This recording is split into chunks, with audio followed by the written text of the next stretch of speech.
Hi guys, samahan niyo ako ngayon magkape. Kasi nga nag-iisa ako ngayon. Yung Junakis ko nandun sa kanyang tita, hiniram siya.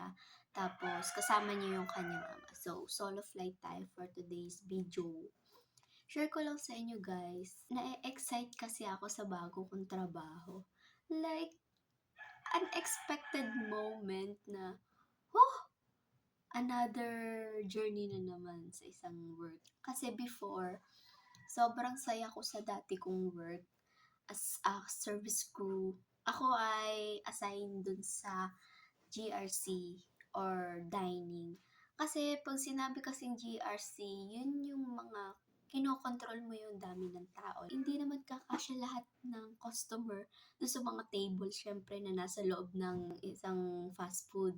So, ikaw, as a GRC, kokontrolin mo yon. May mga tao na magpapareserve. Hindi ako magaling sa ganyan.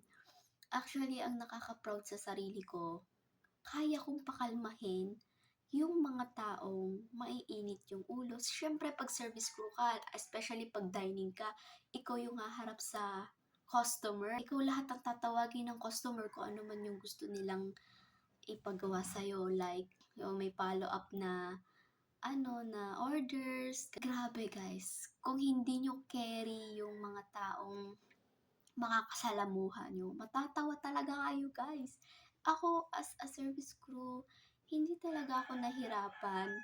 Hindi kasi ako magaling sa mga organized ng mga table, like, oh my God, may magpapareserve ng 10 person. Hindi ko alam kung paano ko exact yung upuan na hindi sila magiwa-hiwalay. Ganon. Pero ako kasi lagi akong bouncer.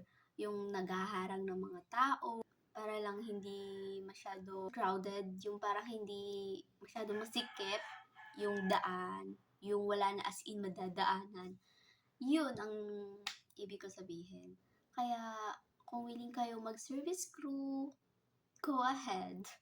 Pero kung halimbawa hindi kayo sanay sa mga mabilisang gawain, ako kasi kung maiko-compare ko dati yung trabaho ko as a sales lady and as a service crew, parehas naman silang okay. Pero pag service ko kasi, hindi ko nararamdaman yung pagod. Pag sales lady kasi, wala, parang ang tagal kasi ng oras pag wala kang ginagawa. Mas pinili ko ang service crew kasi yun, doon ako nagaganahan magtrabaho. Masaya akong nagsiserve ako ng mga tao.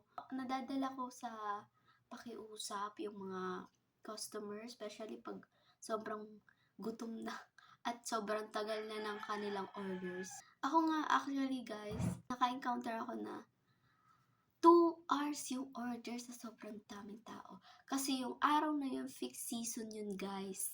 Fixed season yun. So kami mga GRC, hindi namin alam ang gagawin. Isang bouncer, isang finding. Yung finding table, yung parang maghahanap ka nga ng mga reservation para sa mga susunod na kakain. Siyempre, hindi naman talaga kakasya lahat ng customer dun sa iisang fast food. Especially, limited lang yung tables nila, 'di ba? Brand out! Pero balik tayo sa kwento. Dumating yung point na fixed season kasi yung araw na yun.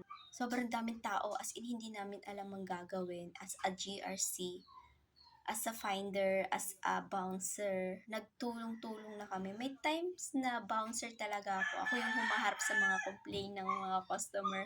Siyempre ako yung nasa pinaka-entrance ng mga customer dun sa fast food. May times na dinedefense na ako ng mga kasama ko.